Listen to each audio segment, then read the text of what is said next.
Un mois sépare toujours Pessah de Purim. C'est ainsi que même lorsque l'année est embolismique, c'est-à-dire qu'elle comporte 2 mois d'Adar, Purim est célébré durant le second Adar. La tradition a en effet retenu l'opinion de Rabbi Shimon ben Gamliel qui dit qu'on célèbre donc Purim le second Adar. Et le motif avancé par le Talmud est curieux et inédit.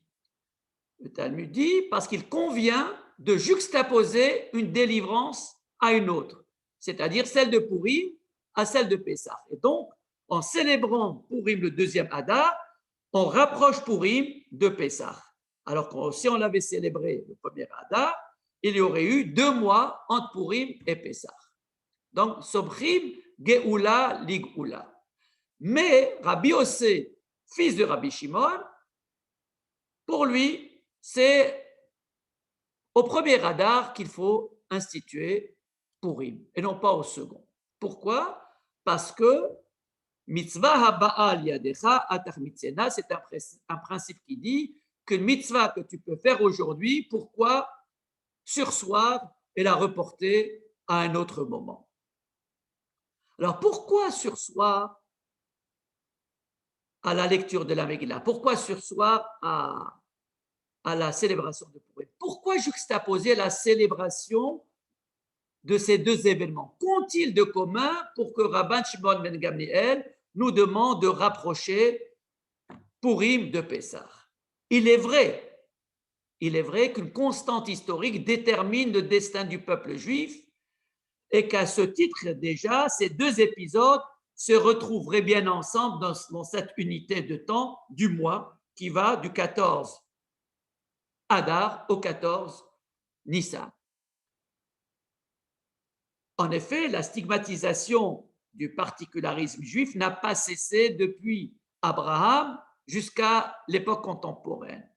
Depuis la chute de Jérusalem en 70, la situation des Juifs ne s'est pas améliorée. Apatrides et dispersés aux quatre coins de la terre, ils ont été souvent malmenés par leurs hôtes d'accueil. Durant le Seder de Pessah, d'ailleurs, nous rappelons dans un passage que nous chantons ce fait, la persécution perpétuelle des Juifs.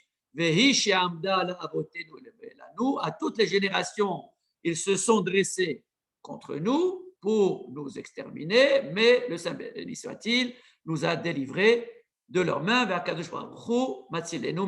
Donc, les Hébreux auraient pu en effet disparaître en tant qu'homme libre, en tant que dépositaire du monothéisme, par assimilation ou par les persécutions des divers empires que nous avons traversés durant l'histoire juive. 8 siècles plus tard, après la destruction du premier temple de Jérusalem par Nabuchodonosor, et alors que la quasi-totalité vivait en Perse, l'empereur Assuérus avait tenté donc d'exterminer tous les Juifs, comme nous le savons. Pour quel motif? Parce que Haman, son premier ministre, clamait avec force, à qui voulait bien l'entendre, qu'il existe un peuple singulier, dispersé, infiltré parmi les peuples, dans toutes les provinces du royaume, et que leurs lois étaient différentes de toutes les autres, et qu'ils n'observaient pas les lois du royaume, et que le roi n'avait aucun intérêt à les garder.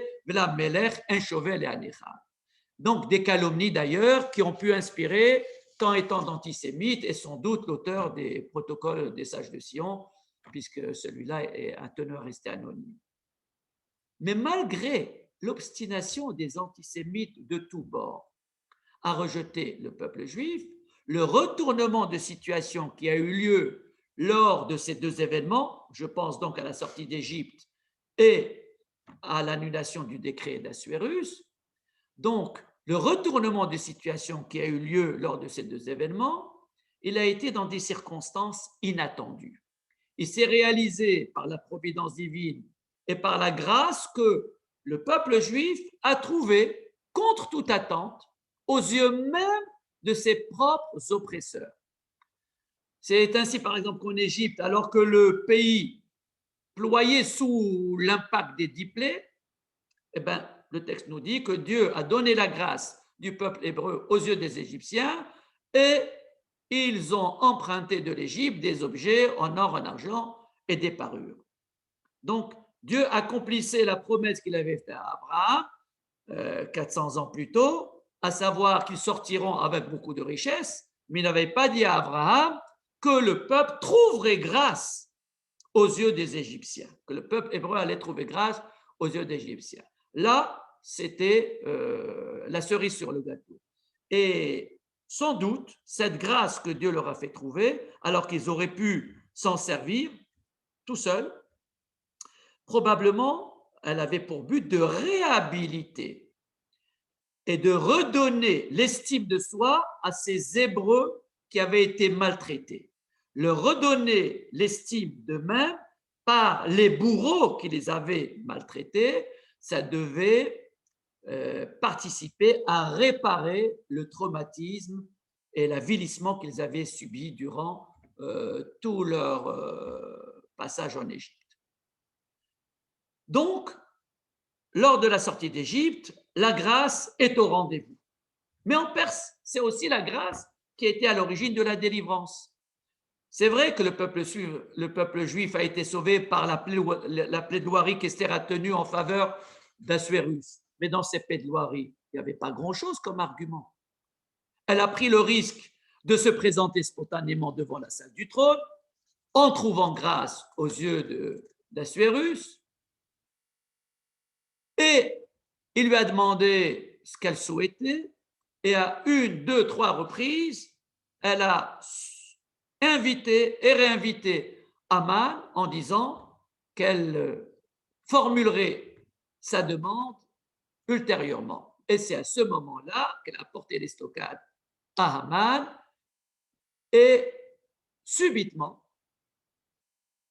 elle a pu confondre le commanditaire du décret génocidaire et hâter sa neutralisation tout simplement par le malentendu qu'Assuérus a consenti volontairement en pensant que Haman se serait emparé de la reine Esther alors même qu'elle venait de le stigmatiser dans les pires mots Haman a rasé. Donc, c'est la grâce d'Esther qui, de début à la fin, a opéré la délivrance du peuple juif, et c'est la grâce du peuple juif aux yeux des Égyptiens qui ont été au rendez-vous au moment même de leur délivrance. Donc, dans ces deux épisodes historiques, il y a la grâce. Mais dans ces deux épisodes historiques, le défenseur du peuple juif, Moïse pour l'Égypte et Mordechai pour Purim, c'est le défenseur du peuple juif a d'abord été banni et condamné à mort par un décret royal. Souvenez-vous que lorsque Moïse avait tué l'Égyptien, il avait été recherché par Pharaon. C'est ainsi qu'il s'est sauvé à Midian et qu'il a retrouvé Yitro. De même, Mordechai, du fait même qu'il ne se soit pas prosterné à Haman, il a été condamné à mort. Et c'est au moment même où Haman est venu demander à ce qu'on pende Mordechai sur la potence qu'il lui avait préparée, c'est à ce moment-là que Assuérus lui demande d'aller le promener sur le cheval royal puisqu'il avait sauvé la vie du roi. Donc, dans ces deux épisodes, le Perse et l'Égyptien, nous retrouvons le héros qui est d'abord banni, en fuite, et puis qui est réhabilité à la fin de l'histoire, puisque on va dire que vers Ishmoshe Gadol, que l'homme Moshe était au moment de la frappe des premiers-nés grand aux yeux du peuple égyptien et aux yeux du pharaon, et la même expression, on la retrouve à propos de Mordechai, Mordechai Gadol, Veratsoy Lerovechav, qu'il était grand et reconnu de tous. C'est d'ailleurs la raison pour laquelle beaucoup de Perses ont voulu se faire juifs, puisque le peuple juif avait le vent en poupe à ce moment-là.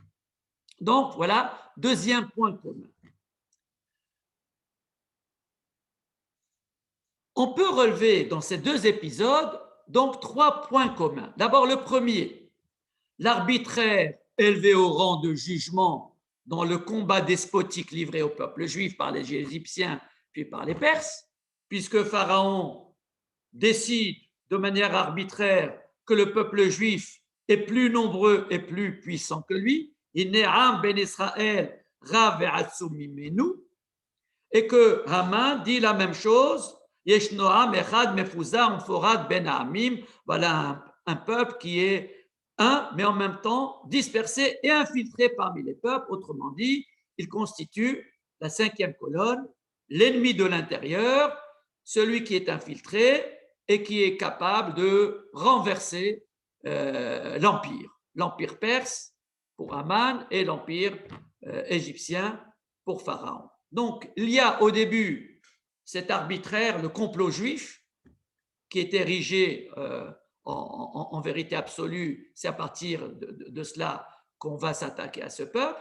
Premier point commun. Deuxième point commun, c'est la détermination de Moïse et de Mardochée à intervenir auprès du roi, même si le succès de leur mission était politiquement improbable, puisque Esther ne sait absolument pas comment s'y prendre. Hein. C'est une stratégie tout à fait personnelle et hasardeuse qu'elle avait entrepris. De même, Moïse a tellement résisté à la mission que Dieu lui avait ordonnée qu'il a dû s'y résoudre lorsque Dieu lui a dit que Aaron sera là pour l'épauler. Donc, nous retrouvons le complot juif, nous retrouvons cette détermination de Moïse et de Mardochée à intervenir jusqu'au bout, et nous retrouvons, troisième point, le retournement des ennemis d'hier en alliés de demain par la grâce providentielle qui avait été conférée par Dieu aux Hébreux au moment de leur libération et à Esther lors du dénouement du drame de Pourim. Donc la similitude du synopsis de ces deux événements pouvait justifier, selon Rabbi Shimon ben Gamliel, leur célébration dans l'unité de temps mensuel entre le 14 Adar et le 14 Nissan. Voilà ce qui peut justifier Somchim Geoula Ligoula. On juxtapose une délivrance à une autre. Mais il y a une dissemblance majeure qui distingue ces deux événements. C'est le processus même de délivrance qui est radicalement différent. Parce que si pour obtenir la libération des Hébreux de l'Égypte, on a eu recours à la puissance de la main de Dieu, c'est-à-dire au miracle qui allait se manifester de manière spectaculaire en allant crescendo de la première plaie à la frappe des premiers-nés. À Pourim, rien ne semblait venir troubler la mise en œuvre du décret génocidaire qui avait été programmé pour le 13 Adar. Jusqu'au dernier moment, rien ne semblait bouger. Dieu s'était fait discret à telle enseigne même que même son nom est passé sous silence dans le récit de la Megillat Esther. Le dénouement n'a eu lieu qu'en toute discrétion dans le palais royal, sur demande expresse de Mardochée, qui a demandé à Esther d'élaborer une stratégie et d'intervenir de manière solitaire.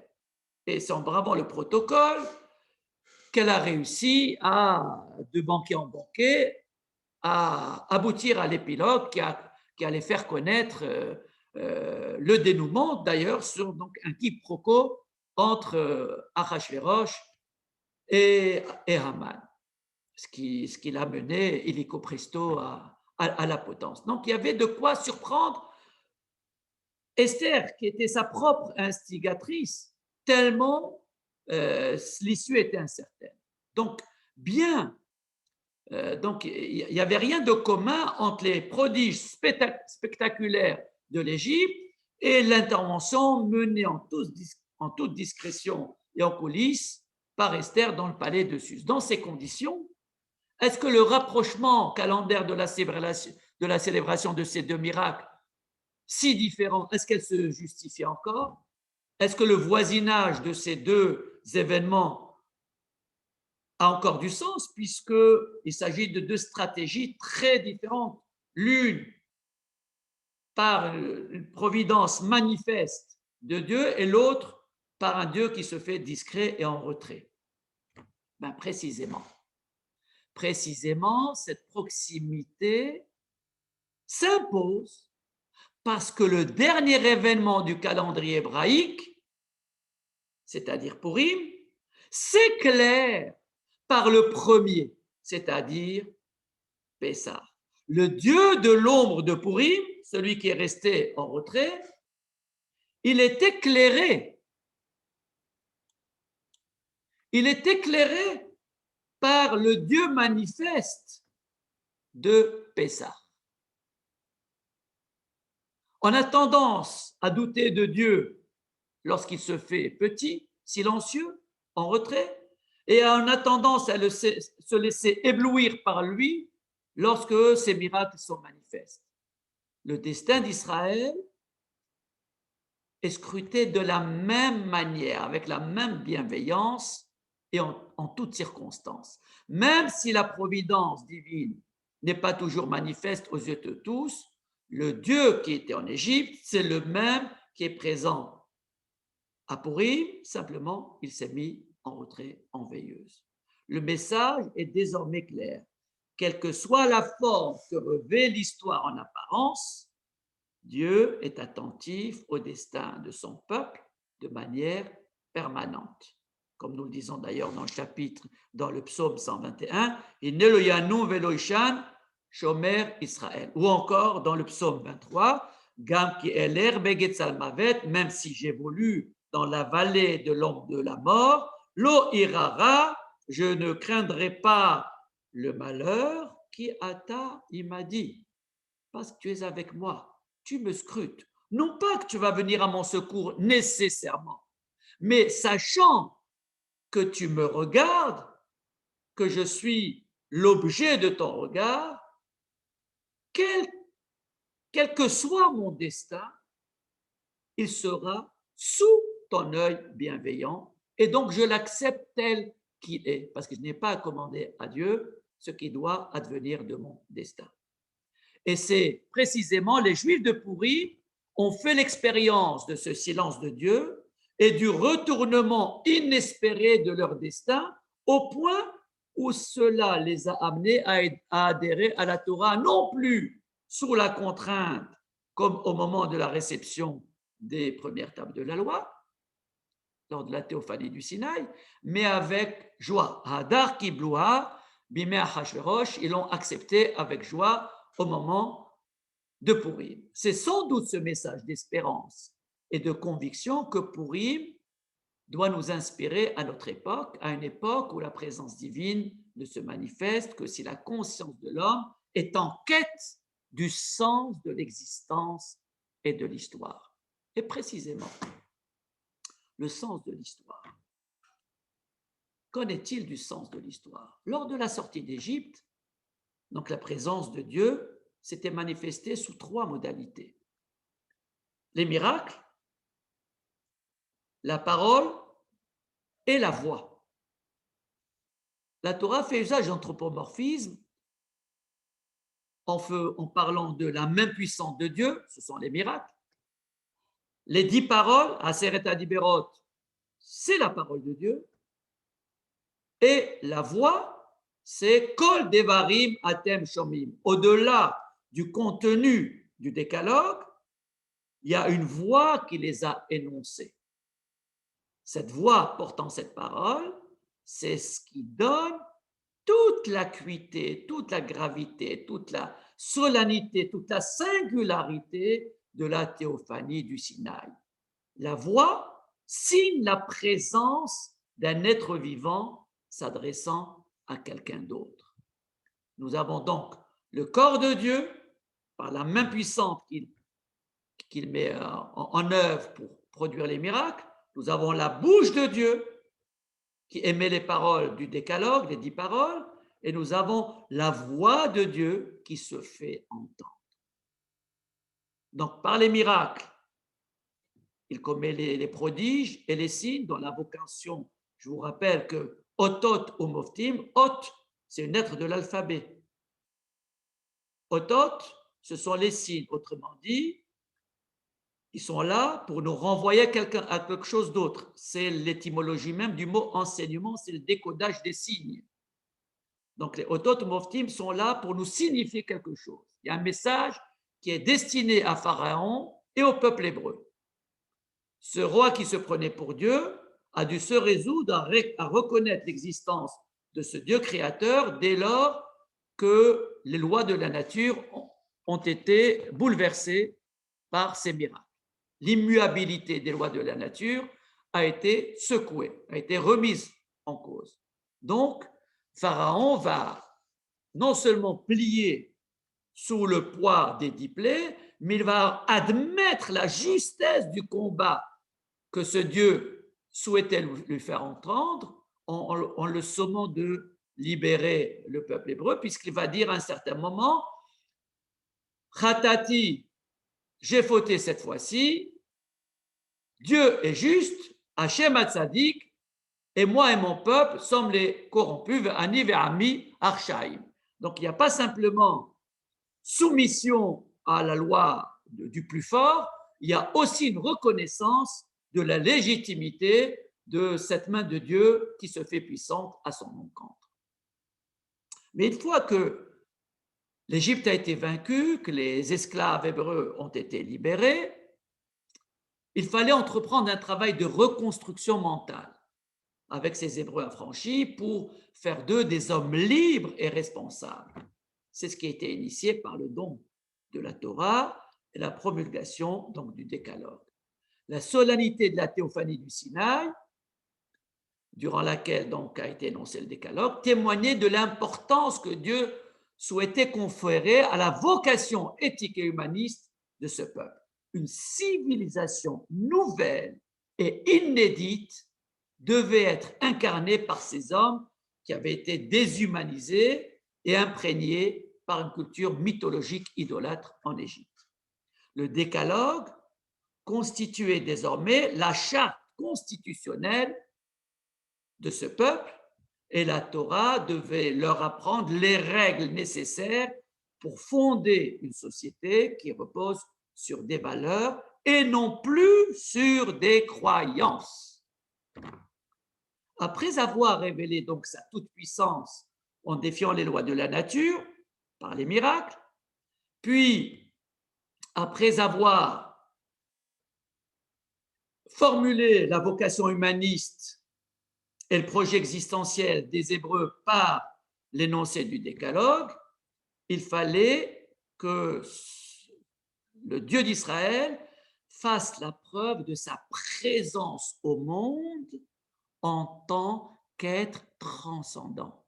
C'est là une notion que Freud n'avait pas compris, la transcendance de Dieu. Il fallait qu'une expérience ontologique fasse cesser l'idée de l'immanence qui avait cours en Égypte et encore aujourd'hui, par exemple, dans la conception spinoziste du monde. Pour Spinoza, il y a une coprésence de Dieu à la nature. Pour le judaïsme, rien de tel. La nature est l'œuvre de Dieu et Dieu reste transcendant, en dehors de ce monde, surplombant ce monde et présent à ce monde. Non pas coprésent, mais présent sur ce monde, au-dessus de ce monde. Et précisément, ce rapport d'être à être, cette dimension ontologique, elle a été réalisée par la théophanie du Sinaï. Cette théophanie du Sinaï a fait entendre au peuple cette voix portant des paroles. Elle a gratifié ce peuple d'une expérience indicible que Moïse lui-même présente dans le Deutéronome en disant Hashama'am kol Elokim chaim medaber mitoch ha'esh ka'asher shamata ata vayechi. Est-ce qu'un peuple a déjà entendu la voix d'un Dieu vivant parlant à travers le feu comme toi tu as pu le percevoir et qu'il a survécu? Cette expérience fabuleuse, exige de nous une grande imagination ou une grande foi pour être prise à la lettre et au sérieux. Or, cette conviction ne peut être atteinte, nous semble-t-il, que par l'expérience de sa propre quête existentielle et par la méditation des textes de la Torah qui en font le récit. Il ne s'agit pas ici d'accorder une foi aveugle à ce que dit la Torah lorsqu'il fait état de cette dimension ontologique de la théophanie du Sinaï. Il n'y a pas lieu de faire foi. Il y a lieu d'étudier le texte de la Torah, de vivre sa propre quête existentielle pour arriver à vivre à l'échelle personnelle l'écoute de cette voix qui a été émise au Sinaï, mais qui encore peut connaître des échos qui nous parviennent, qui parviennent jusqu'à notre esprit, si seulement nous sommes en quête du sens de notre existence et du sens de ce texte qui nous a été livré pour nourrir notre intelligence et notre imagination pour savoir ce que peut être cette expérience religieuse.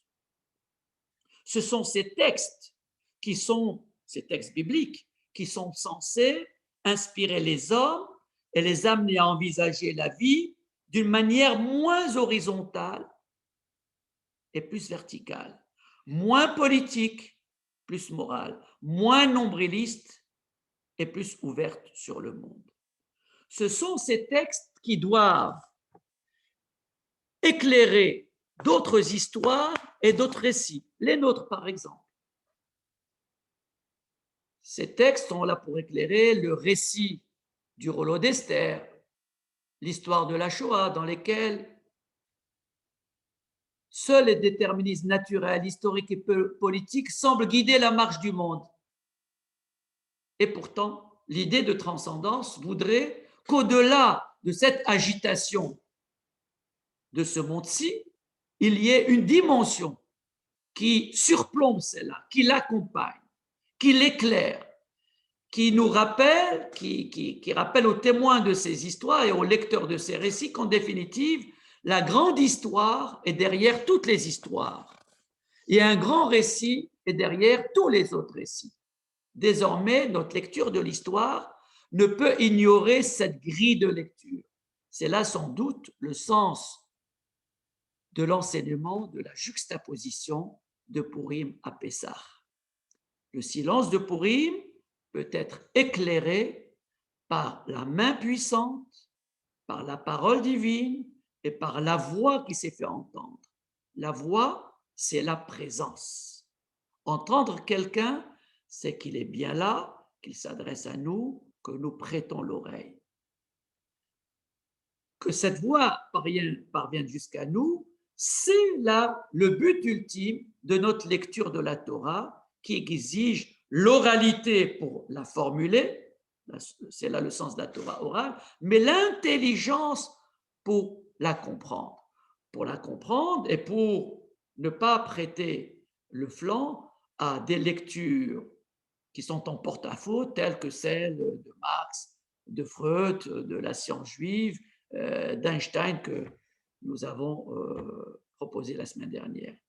Voilà, chers amis, ce que j'avais à vous dire d'abord sur la critique de la critique biblique et d'autre part sur un exemple d'un enseignement talmudique qui met côte à côte deux histoires bien différentes et dont l'une éclaire l'autre. Et c'est là la vocation de notre connaissance synoptique de la Torah. Ne pas nous arrêter uniquement sur un détail, mais bien sûr que les détails sont importants et le diable se cache derrière les détails, mais en même temps, cette vision synoptique nous permet de nous faire une idée plus globale et plus juste et plus conforme à la vérité.